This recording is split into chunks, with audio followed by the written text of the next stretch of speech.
Swipe, okay, I'm good.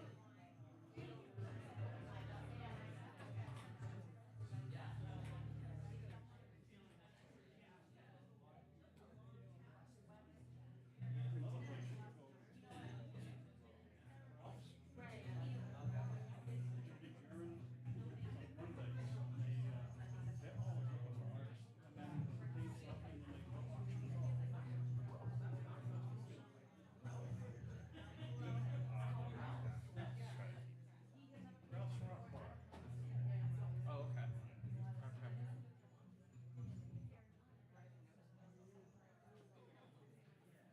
Okay. Just a quick announcement. If you, the museum has asked that you don't lean your instruments up against the wall.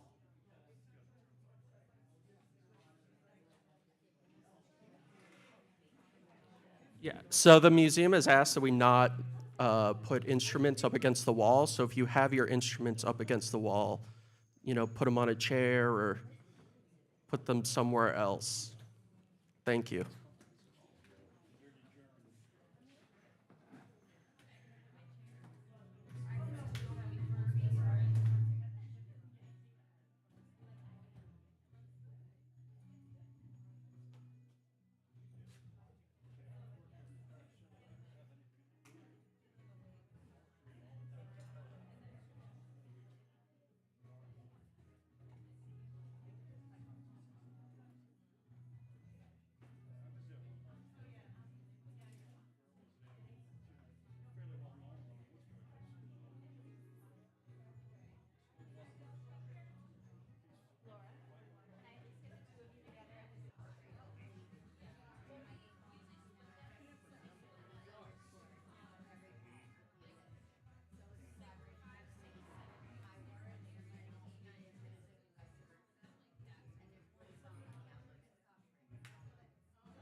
Hello.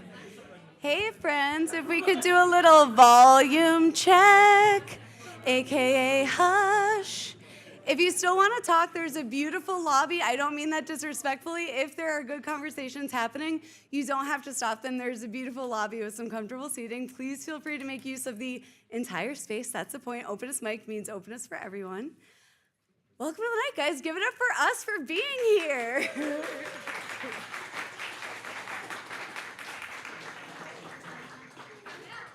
Before we get started, a couple things. Firstly, I would like to thank the Mass Cultural Council and the Fitchburg Cultural Council and the Fitchburg Art Museum for letting us be here, funding us, supporting us, caring about us, supporting the arts and culture in this area. Guys, give it up for our funders, our assistants, our helpers.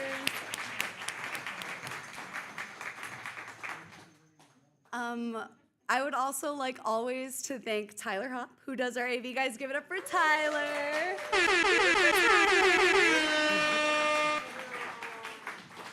If you don't know me, my name is Laura. I will be your host for this evening. A couple things you should know about tonight. We have the Museum of Worcester here with a typewriter on which you can write poetry and be part of that collaboration. We have Digi Chavetta here doing some live art. Guys, give it up for Digi and the typewriter. The features tonight, honestly, I'm a crier if you don't know me. But the features tonight are two names that when I saw it in my inbox, it was like a holy shit moment. It's one thing to say, like, I want to create a space for cool things to happen. And it's one thing to say, I want to bring people together. Vibe attracts tribe feels really, really true. And when somebody you admire from afar says, yeah, I get what you're doing, it's a really great feeling. And if you've come to our events, you know when I talk about getting the vibe, it's openness, it's compassion, it is fucking authenticity with a capital A, a capital U, the whole word. I'm not going to be tedious. Thank you, thank you, thank you.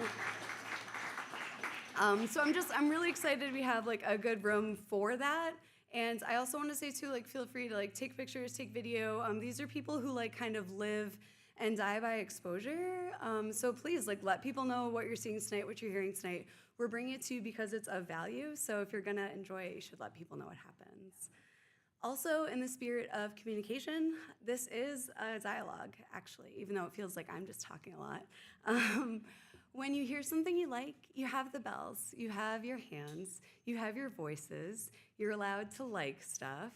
If you hear something you hate, you're allowed to say like boo or ew. And honestly, guys, we've never had to shut down this mic due to any like weirdo content or like shitty attitudes. If that were to happen, if there were to be something really hateful, really terrible, I trust you guys to shut it down as much as I want to shut it down. So if something really horrible happens, you're allowed to like stand up. We're not going to have that in this space. So I like to curate this space by inviting nice people only and having nice people only invite their nice friends. So thank you so much for being here. Give it up for yourselves one more time for being here, for making the vibe, for making the energy. Some like very mild house rules. Yeah, like don't be awful. Your sets have to be 5 minutes. I have to be kind of strict about it. Your sets have to be 2 songs. I have to be kind of strict about it. We do have like a wait list, an alternate list if we can get more people on, which is obviously the goal, but it is not obviously the reality of how time is sometimes, unfortunately. I think that's pretty much it. I just wanted to say too, from like a personal standpoint, I really appreciate you guys. I really appreciate everybody in this room. You guys know I'm like a from the heart person. You know I'm like usually the type, if there's somebody I love in the room whose like birthday is around, I would like sing that. But sometimes like meeting people where they are is like, I don't know, marrying an introvert and not singing happy birthday to him because he would hate that.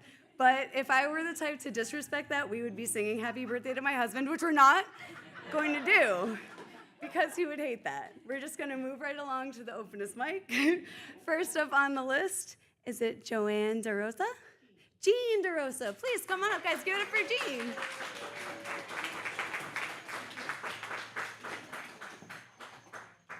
Hello, everybody. How are you doing tonight? Everybody good? Yes? I am here. I am very happy. I am recently divorced. Yes, yes. Yes, in 2010. Yeah, it's been great. So it made me realize, though, that girls today need a really positive role model, right? Like, I'm thinking a plastic persona that teaches them they don't need a man to make them happy. So I thought, why not me? I could be middle-aged, divorced Barbie. Yeah. And guess what? I'm already rocking the Mad Barbie division of the franchise because I give my 29-year-old daughter really solid life advice. Things like, don't settle, right? Yeah, and like choose wisely. I wish I had known that. Yeah. And things like, you can't change a person. Like if you go into a bar and you meet a man and he orders a munchie beer, run, because he'll never be able to read that that beer is from Munich. Yep. So since my divorce, I have dated a baker's dozen of Steves. Yeah. So it turns out that my Kens are all named Steve. Let me give you a small sampling. There was financial ruin Steve. Yeah, no, I don't feel bad for him. He was a grown-ass man who thought the IRS bills coming in the mail were just a suggested contribution to the government. Yeah. In fact, when he came home from work, my kids could be heard singing with joy. Who lives with our mom completely for free? Sponge Steve SquarePants. Yeah. I also dated pathological liar Steve, number 11 and 13. Yeah, and then should have never left you Steve, number 12. Ooh, now there's a man I could cyber stalk till death do us part. Yeah, not in a creepy kind of way, just that, like, I could have been Rhonda living in that pretty blue house with the little flowers on the front porch at 19 Brattle Street in Shrewsbury. Yeah. Hey, so, actually, I tried dating a Frank and no beans Frank. Yeah, I know. Well, Frank's so frank that he waited 6 months to tell me that he's a self-proclaimed lone wolf. Yeah. And his credit score really floats around 420. Yeah.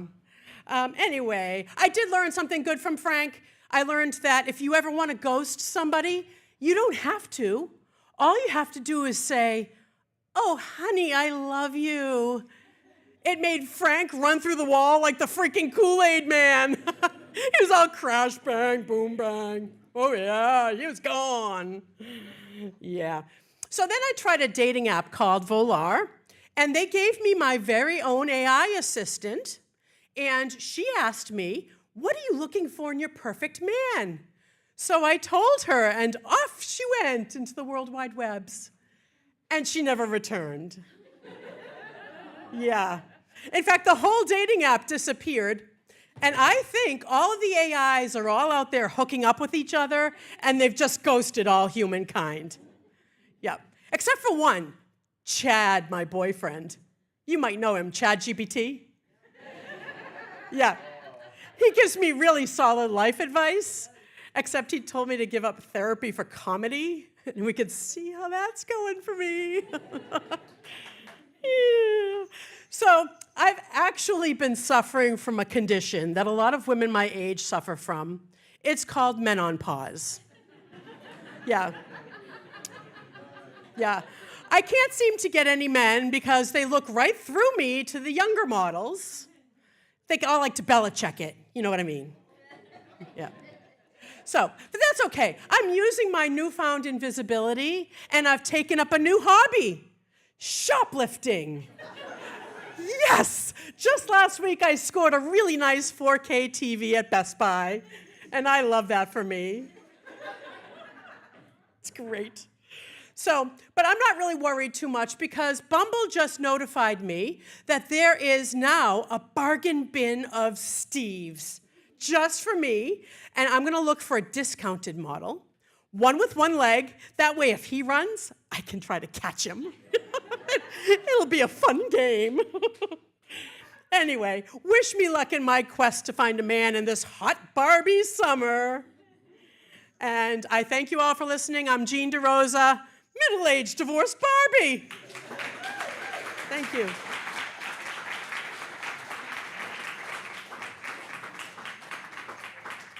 Guys, one more time for Jean. One more time. That's like the fundamental difference between like a comedian and a poet, because I'm like, I think I'm gonna marry Jean. I think I love her deeply and she deserves that love. Next up on the Openest Mic is someone who, I hate to say it, Jean, I might love her more than you.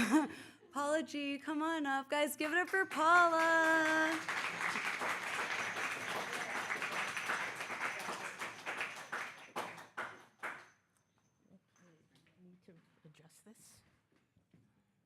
Oh, okay. Okay, I have 3 poems, and I think it's under 5 minutes. The first one is Galaxies. Galaxies, tiny as eyelashes, fill the dark and velvet dome, above, unseen, until each blink reveals a pulsing canvas, planets burning and unburning, either becoming light, arriving like letters lost on a star-filled universal sea, a million wave miles away, until they pierce our skies, then through our eyes become the possibly truly almost it could be, a kiss of rock and dirt and water and carbonized life, or ever moving towards those black holes where dreams fall through the universe, folding in on itself as if possibly truly almost it could be a poem the universe forgot to write. Okay.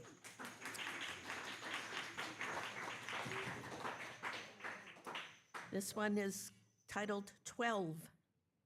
12 tales told in hushed tones, eyes flash in darts fear and fire, crouched round in circles, close held, safe.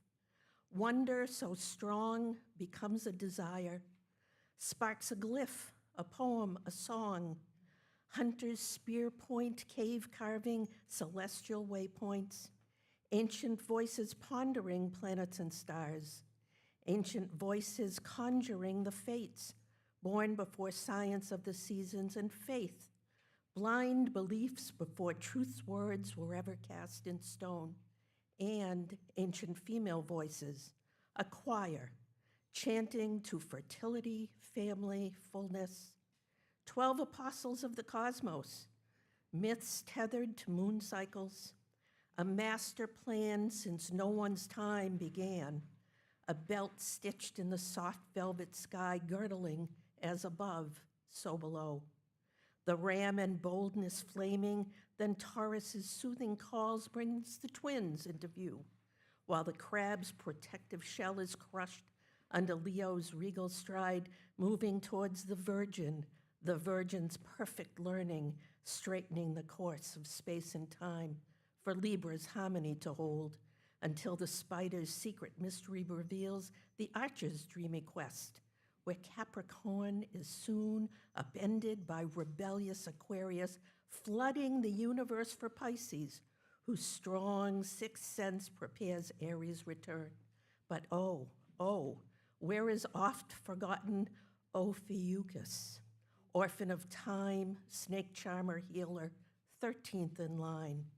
Silent stars aligning as above, so below, with storytellers so small within this black expanse, unknowing if fate or chance or gods will bring the kiss of dust or next swell of life. Still, 12 gaze with wonder, trace the edges of moonlit gleam, become the starlit spell, become the cosmic dream.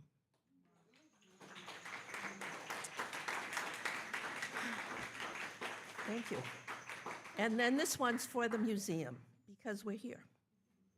A museum of moments.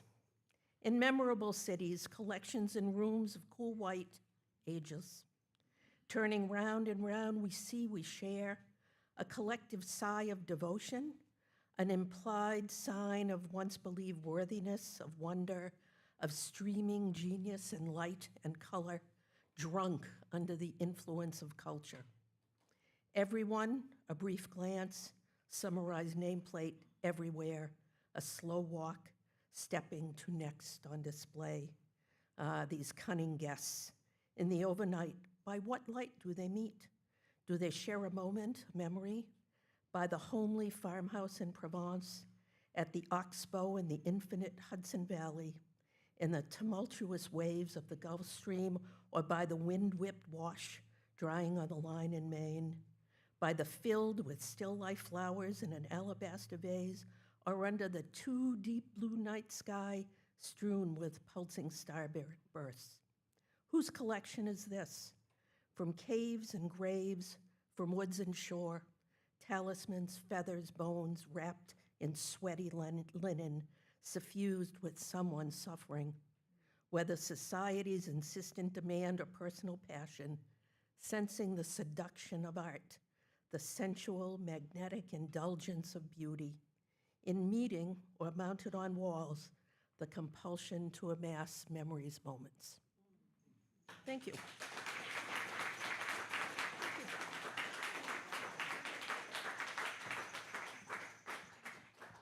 Guys, that was Paula, and as always, Paula's poetry reminds me, if you hear lines that you like, write them down. You have, again, I can't stress enough how much we all have like all of the world's technology in our pockets at all times, so please like use it for good, not just evil. I also just want to say, like, real quick, like, real news happening right now. We're gonna give it up for Tyler again. Real quick, guys, for Tyler. Because, like, I don't know if I'm the only one here with like crippling ADHD and a total inability to plan out my whole life, but we're able to have events like this because of people like Tyler who make sure that they have like portable chargers and stuff. So thank you to Tyler and all of the other underrated people who keep all the crazy people going. Guys, give it up for for another one of those practical, wonderful people. Guys, give it up for Grateful Fred.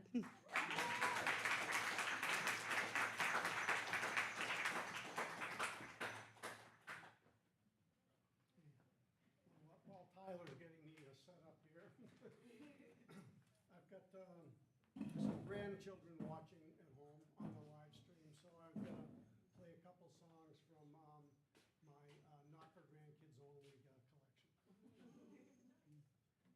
Put the microphone in closer.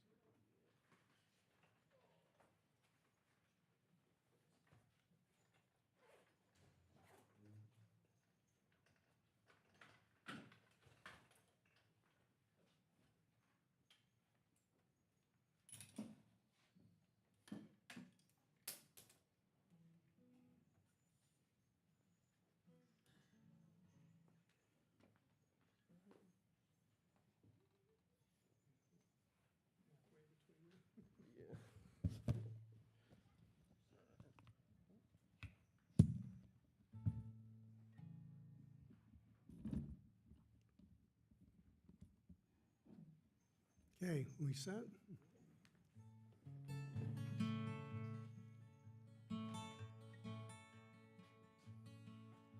The wheel is turning and we can't slow it down. Can't let go, we can't hold on. Can't go back, but we can't stand still. If the thunder don't get you, then the lightning will.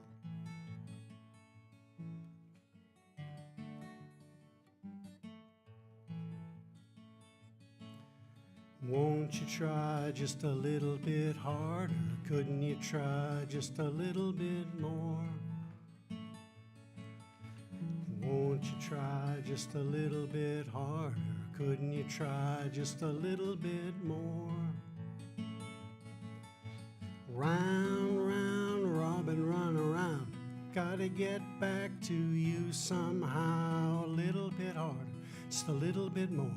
A little bit further than you've gone before. The wheel is turning and you can't slow it down.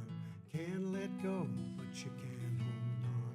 Can't go back, but you can't stand still. If the thunder don't get you, then the lightning will. Small wheel turned by the fire and rod. Big wheel turned by the grace of God. Every time that a wheel turns around, we're bound to cover just a little more ground. Bound to cover just a little more ground. Wheel is turning and you can't slow it down. Can't let go, but you can't hold on.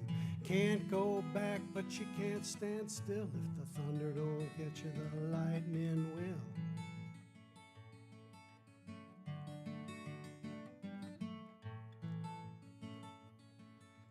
Won't you try just a little bit harder?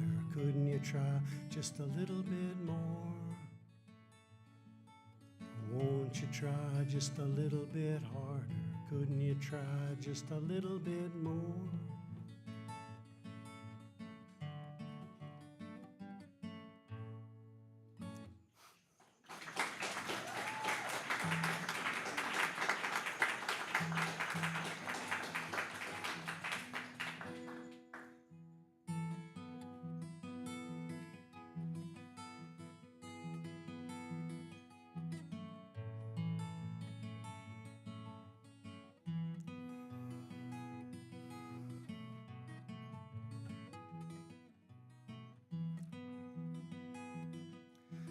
Buckets of rain, buckets of tears, got a lamb buckets coming out of my ears, buckets of moonbeams in my hand. You got all the love, honey, baby, I can stand.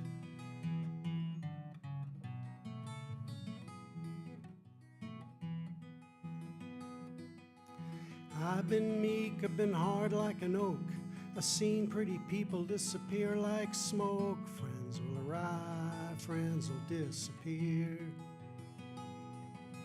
If you want me, honey, baby, I'll be here.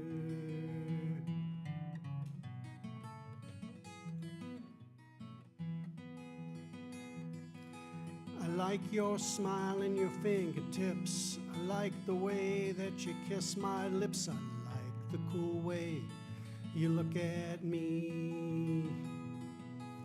Everything about you is bringing me misery.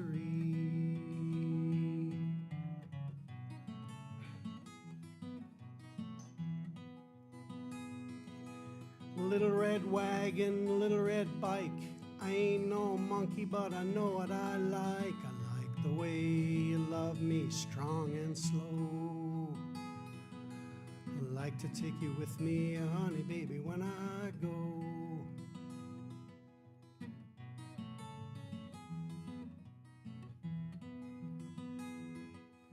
Life is sad, life is a bust. All you can do is do what you must. Do what you must do, and you do it well. I do it for you, oh honey, baby, can't you tell?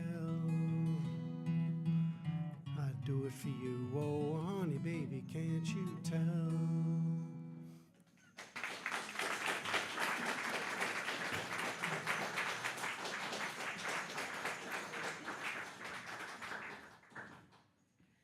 There you go. Guys, one more time for Grateful Fred.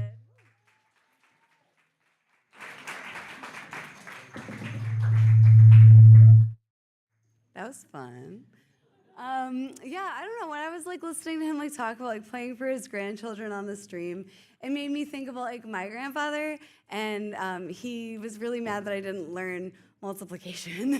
So I just think that like as the world changes, as people get softer, I don't think that's a bad thing. So Fred, thank you so much for setting a great male precedent.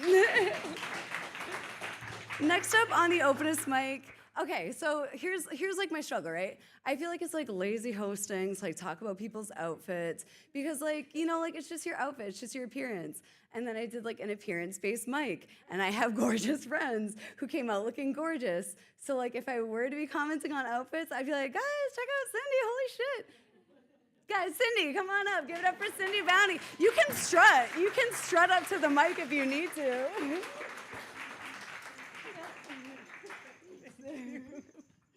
Okay. Do I do this? Do I hold it? Okay, wait a second. Take me a minute to get organized. Yeah. My first poem is kind of like a mindfulness exercise, and it's called The Twig Broom. And actually, for today, the way everything is, we probably need a bulldozer. But so here we go. The Twig Broom. I sweep with an old twig broom the thoughts that invade my resting mind. Out the door they go, over the old stone step and into the dirt, to be blown away by the wind. No thank you, I say, as I sweep the troubling thoughts out of my mind. No thank you, I say, as the twigs from my broom scrape the unease across the granite slab into the dust to be carried away from my quiet mind. That's one. But, and then the second one is a short one too, and it's just called Daylight. First light is fresh. We notice only the radiance as we begin. By afternoon, small shadows appear, attached to souls that walk us through the day, our paths edged with hope and expectations. Later, long silhouettes stretch out before us, filled with occurrences and circumstance, only to vanish when the sun slips below the horizon. And I don't know what to do with this. I don't know. I don't know how to turn it on or off or what to do with this. Oh, I do. I can just keep talking. All right, there you go. Guys, give it up one more time for Cindy.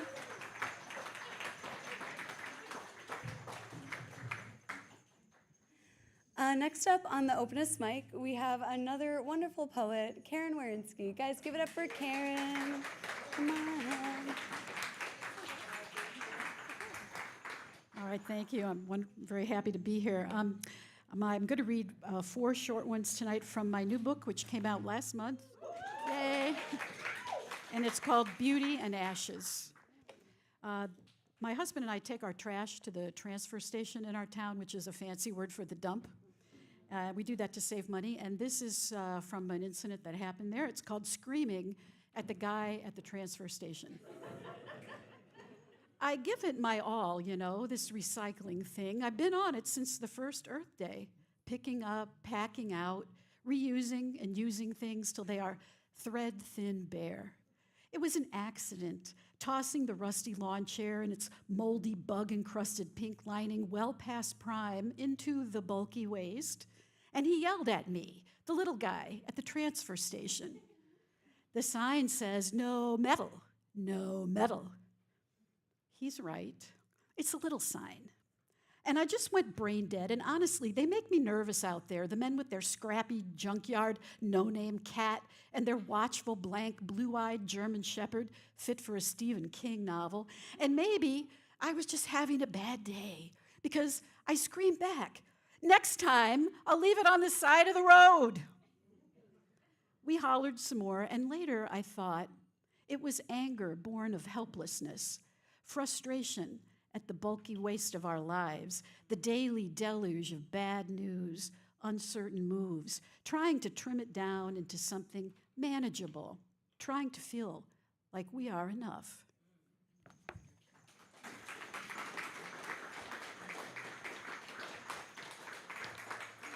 Thank you. This next one was first published in Silkworm, and it's called Summer Dross. I think I'm going to switch hands. I pull death from the plants, fresh green revealed under what's expired, short summer life.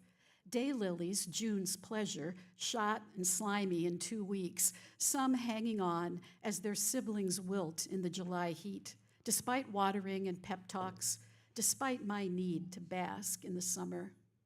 I scrape death out of the corner of the driveway, leathery leaves mustering, blown in from the hill, where foliage mulches in all seasons, a tawny, spongy brown on the ground. Scrape it out of crooks in the stone wall, yank it from between clusters of pachysandra. My yearly vigil to release what's verdant, what's thriving. Yeoman's work here on my little forested plot. It feels like a win, though winds will blow it back, and weeds will entwine with this litter fall. So I step back, concentrate on all that's alive, all that blooms, shines, glistens, all that screams of now.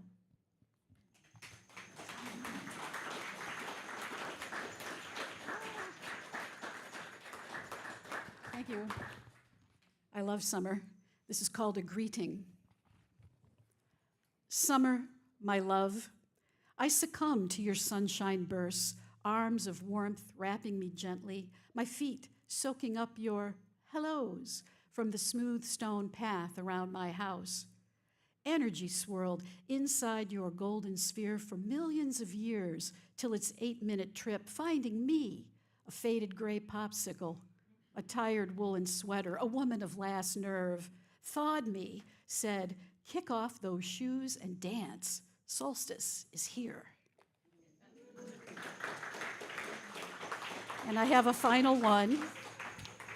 This was first published on the Rye Whiskey Review. I've been known to frequent dive bars, although I'm very elegant tonight, but anyway, this is called Tonight is a Poem.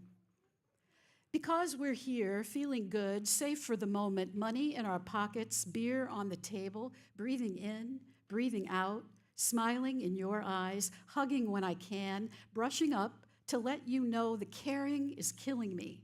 And there's nothing I can do except feel all this love, desire this friendship, hope it stays intact. Forget tomorrow, her suitcase of problems and her trippy, drippy doubts, because tonight is a poem, and I want it to write all over me.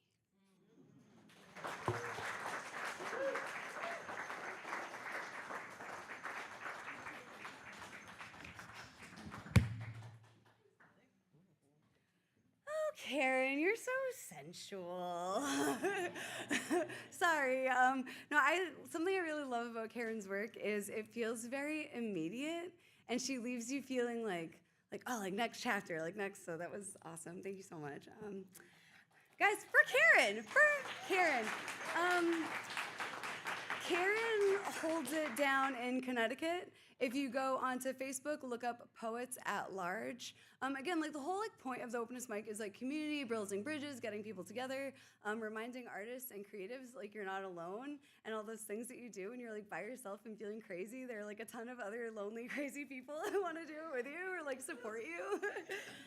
So yeah, again, like she came all the way from Connecticut to be here. I know a lot of you guys travel to be here, and I just want to say again, like while this is my mic. Just thank you, because time is really our great equalizer. A billionaire has a minute, a destitute person has a minute. It's the same 60 seconds. So it really means a lot to me to have so many people, especially like Friday night in July, let's be real, spending their time here for poetry, Like I remember when poetry like wasn't a thing, and it just really feels like people give a fuck. So thank you so much for being here and for caring. And now, my personal favorite part of Openest Mics, now that this is number 20.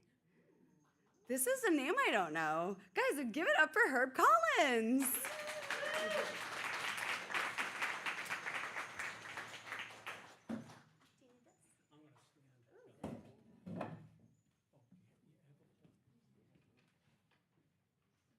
Should I just use this mic? That's okay? It's okay to plug it in?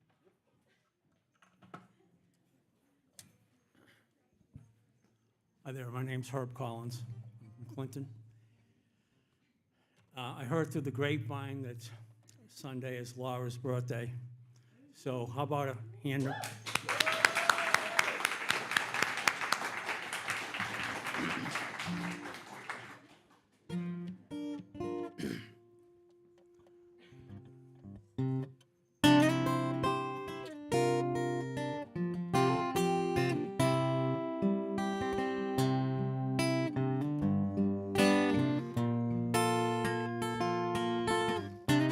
Yesterday morning, never know you were gone. Suzanne, the plans they made put an end to you. Woke up this morning and I wrote down this song.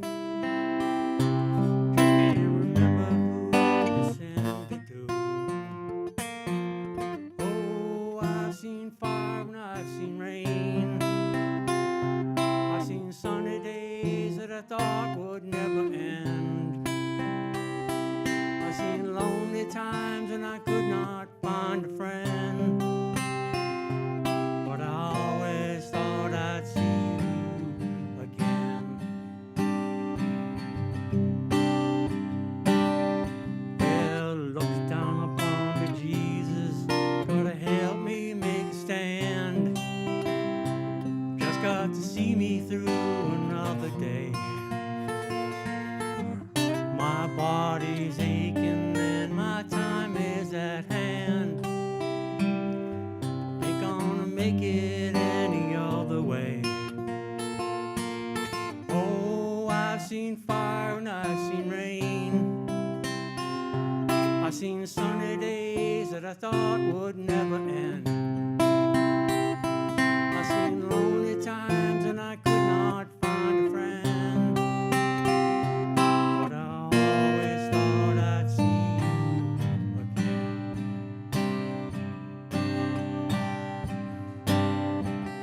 Been walking my mind through an easy time, back turned toward the sun. Lord knows when the cold wind blows, it'll turn your head around.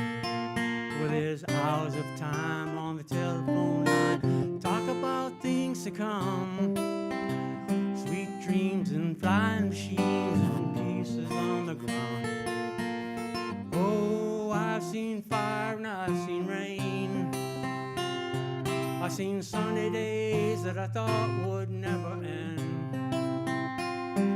I seen lonely times when I could not find a friend. But I always thought I'd see you, baby, one more time again.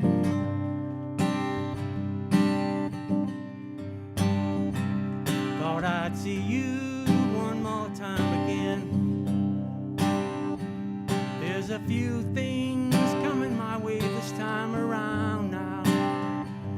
Thought I'd see you one more time again.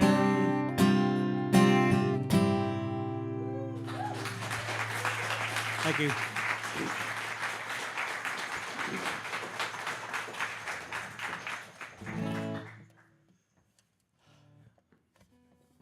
So I was talking to Laurie for this. I've never come to the open mic before. She said, just don't be an asshole. And I said, well, that's my whole act.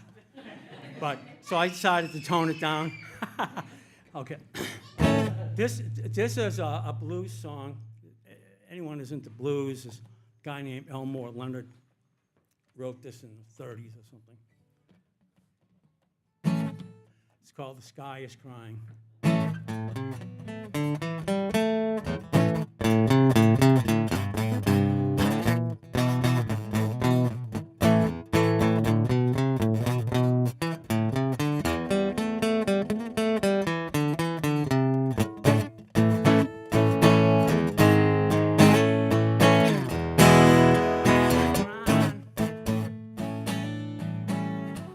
Look at the tears rolling down the street.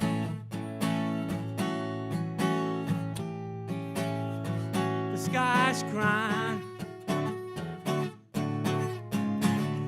Look at the tears rolling down the street.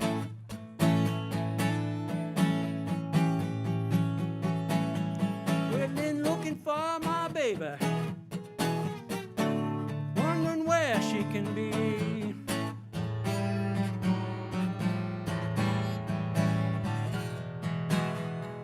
Well, I was up early one morning, saw my baby walking down the street.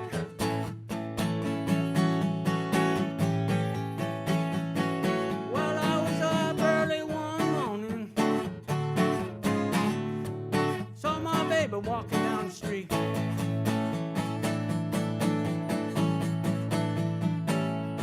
Well, it hurt me so bad. Well, my poor heart skipped a beat.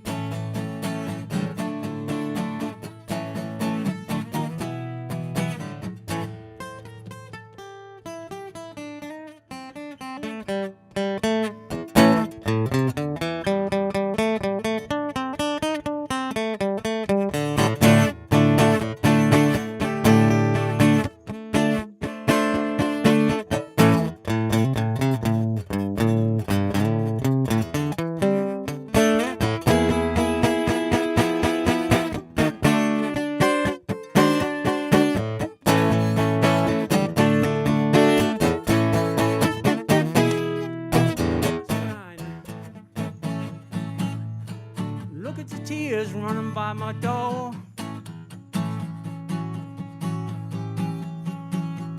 The sky's crying.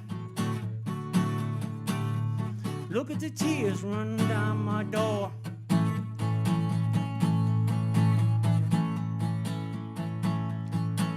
I'm so sad, 'cause my baby don't love me no more.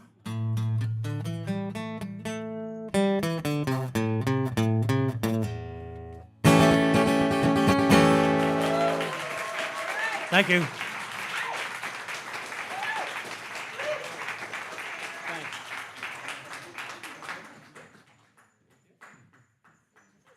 Guys, one more time for Herb Collins.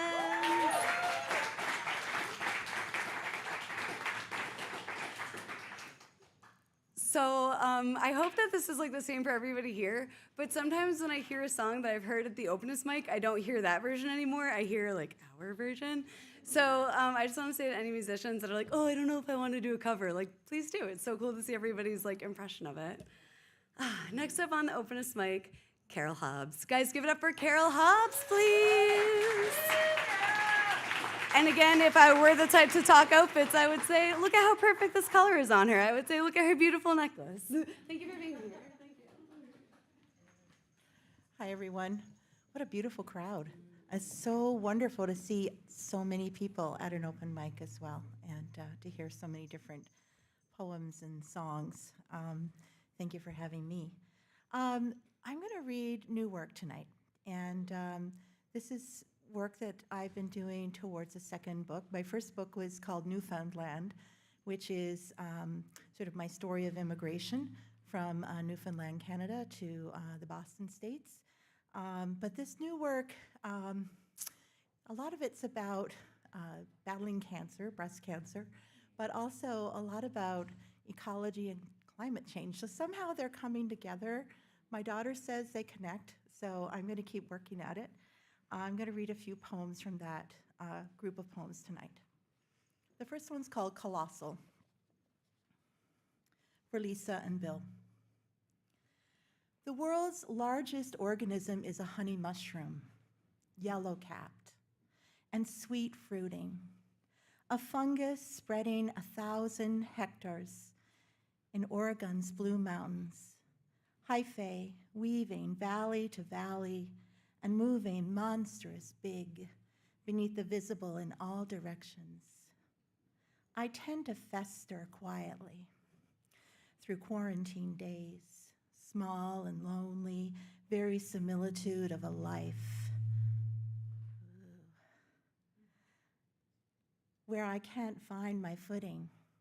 Yet I root for affinity in the garden. Imagine a larger life for the meadow mushrooms that ring white around the tree stumps along the street, reaching perhaps beneath the asphalt to link with other lawns, nearby gardens, no boundaries, pushing onto the woods bordering the neighborhood, caps turning golden, then black before dissolving and reappearing after the rains to do it all again. I am in awe of relentless connections, all these mushrooms and then trees, quaking aspen groves filled with branches that appear as whole forest, cloned again and again. Pando pushing up miles of the Colorado Plateau, heavier than 35 blue whales. Each trunk living 100 years or more, to die and renew as green shoots of even more, all touching in the soil, laid out like a road map across a table before my journey to dear friends who'll laugh with me, dance with me in their kitchen.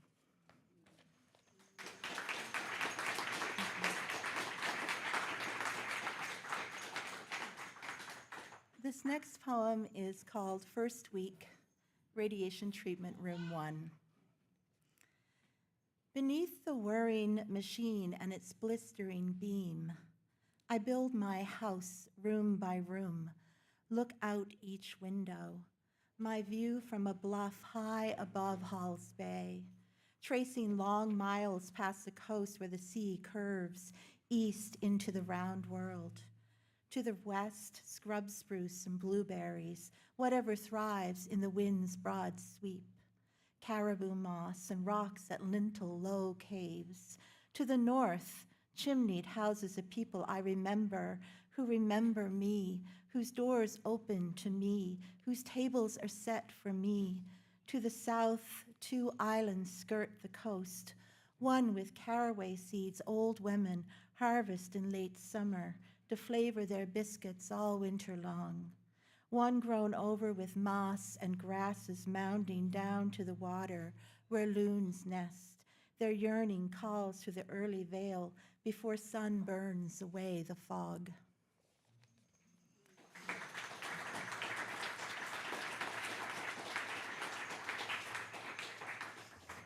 And my last poem is Out There, for my sister Glenda.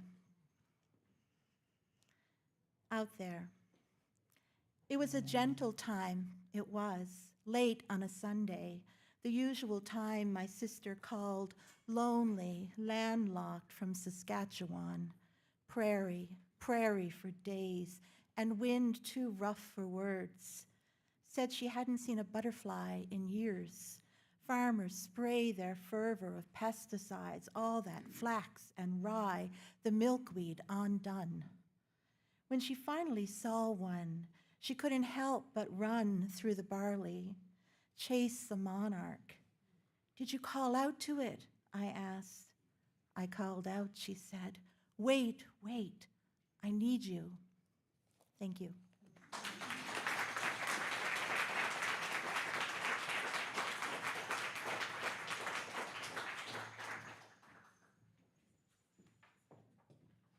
Hustling in these shoes, guys. What the fuck?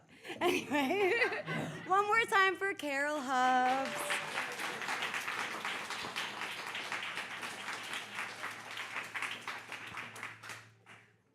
Usually I have like pithy comments. That was beautiful. I have nothing to say. That was absolutely beautiful. Yeah, 10 out of 10. That was awesome. Like, what do you say? What do you say? Like, oh.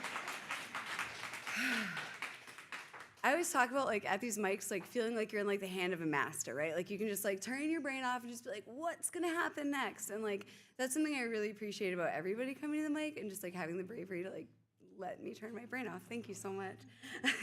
Next up to the mic, girl, I didn't even recognize. Oh shit, okay, Karen Sharp, guys, you can strut. This is Karen Sharp. She is a wonderful poet. She does a lot of work with the Worcester poetry scene. Karen, come on up, friend. Come on up.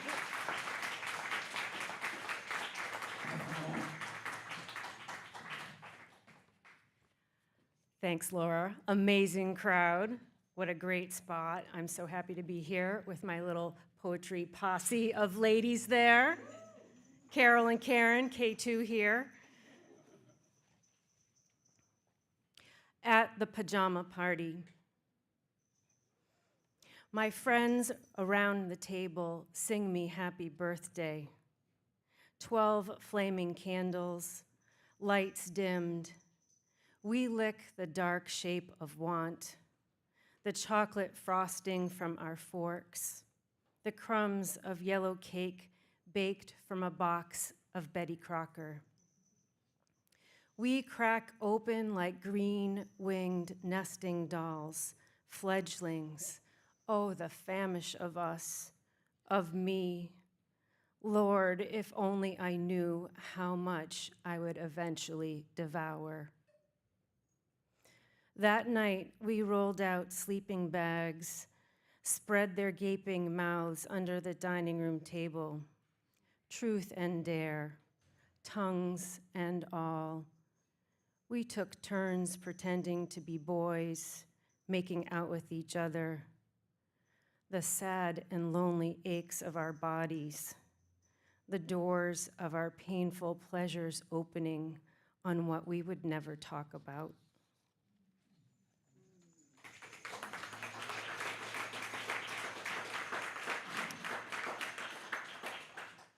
So I just came back from a 2-week trip to Spain and France, and I'm not particularly religious, but St. Christopher always comes up when you travel.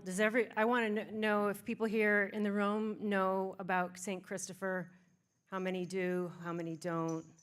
So St. Christopher is the patron saint of travelers in Christian faith, particularly Catholicism. But did you know he was demoted back in 1969 when the Vatican kicked him off the calendar? Probably not. He's not really a saint because there's no historical evidence of his existence. His story comes from myth. In fact, he comes from a myth of a creature who had the head of a dog and 8 kids. So we still all use him. You know, we want him to keep us safe when we travel. But what do you think he thinks? That's what this poem is about. St. Christopher, the patron saint of travelers, punches out. I am tired of carrying, of pointing, arranging safe passage. No one seems to have any direction anymore, except to find the next person to shout at and troll online. Everyone's a hunter, not a seeker.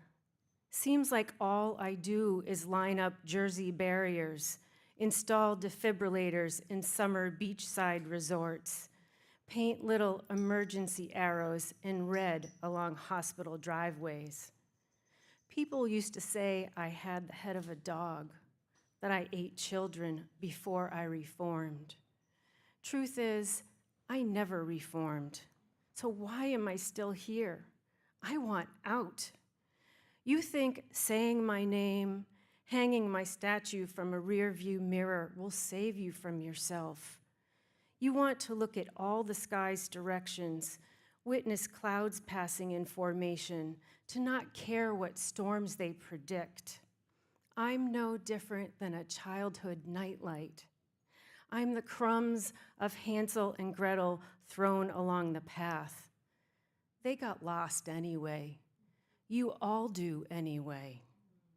I want someone to carry me for once.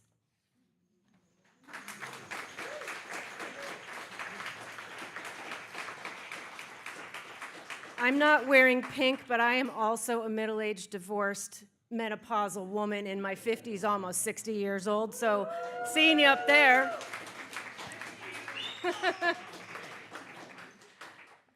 This is a relationship poem. It's called Casino of Love. It's kind of about gambling, too, but not real gambling, kind of gambling in the way you shouldn't on your own self. Casino of Love. I've been a clamped fist, a gambler of unmet needs, always trying to make someone else happy, fondling dice, tossing fantasy, loading craps tables, stacking mistakes, betting against myself. Look, love is a vig, the house, the bookie, only in it for himself. His juice, his take, is the emptiness you're willing to shell out in small pieces, the coin you pay to look the other way. Meanwhile, fulfillment and hope keep their distance, circle the blackjack tables. What I mean is, I've made forgetting a second skin, forgetting everyone and what's outside that smoky parlor room. I feed on collected losses, lose track of what I'm starving for, forgetting my piece of sky wiped clean. This house never loved anyone, least of all me. Hope's a sucker's bet. I place mine anyway.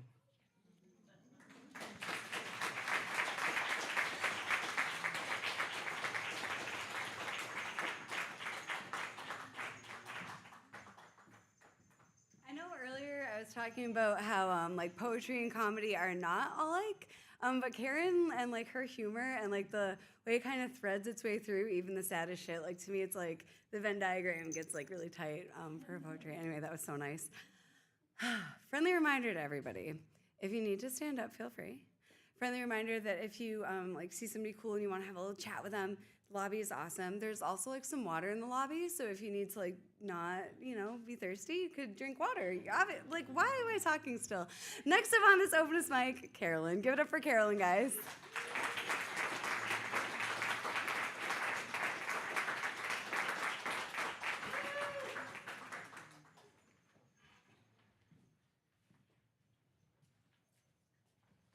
also have a little bit of a setup to do here. Just a second.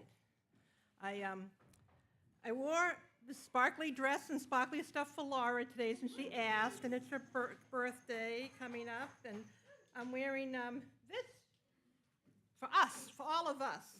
This is it's a flag. It's called the Climate Stripes, and I wore it. I had it up at the Openest Mic at the City Hall in Fitchburg last month, which was wonderful. It was, Laura, thank you for providing the stage for so many voiceless people and voiceless things to speak. It was very powerful. It wasn't filmed, it wasn't shown, so what I had to say, I wanted to make sure everybody hears, so that's why I'm here tonight. So a scientist named Ed Hawkins created this beautiful flag to share our terrifying reality. Climate Stripes displays our planet's warming over time. Each year is a different stripe. White is the average global temperature between 1850, when we started burning fossil fuels, and 2018. Cooler years are shades of blue, and warmer years are shades of red. So here's where Laura was born, right here, I think. I know about how old Laura ages.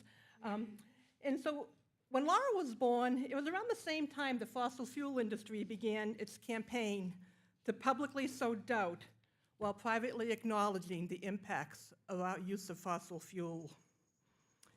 They did this just so we wouldn't change our systems and enact policies that would have made us all factor people and other beings, the voiceless, into our cost of our fossil fuel addiction. And they've done more than sow doubt. They've funded campaigns to divide us across race, ethnicities, class, and gender, hoping we'll fight against each other rather than pay attention to them. They're the money behind the Heritage Foundation and Project 2025. They don't want you to know that science shows we already have all the technology and everything we need to address the climate problem. Because overwhelming us and having us feel sad and having traumatizing news, they're hoping we won't care anymore. And that's part of their playbook too. It's true that some warming's already baked in the next decade or two. At my age, I'm unlikely to see some of the coolest summers of my childhood. I know that won't happen probably in my lifetime at this point. But it could happen in my descendants' lifetime, or your descendants' lifetime, if we make the right choices now. The choices we make now will make a difference going forward, they really will. And a clean, healthy, regenerative future is possible if we choose it, and it is our choice. They don't want us to talk about that either. As the cracks in the unjust systems around the world started letting some light shine in, it scared these big money interests. Their authoritarian friends are now trying to plug those cracks with their politics of fear and greed. Their golden rule is he with the gold rules. It's up to all of us to do what we can to rebalance it back to the original golden rule that has served humanity so well for millennia. Our living Earth is worth each of us caring about it, however we can. Each of us can do our part to pull the threads of injustice or reweave the threads of justice. There are many ways to do it, and they're all good. In the words of Ursula Wolf-Roca, it can be overwhelming to witness, experience, take in all the injustices of the moment. The good news is that they all connected. So if your little corner of the work involves pulling at one of the threads, you're helping to unravel the whole damn cloth. No one has to do everything, but everyone should try to do something. And I encourage you to do what you can, where you can, no matter how small it may seem. And caring an awful lot is a good first step. Telling others what you care about is the next step. Maybe you could tell someone about climate stripes this weekend to start a conversation. That's my PSA for today. Now,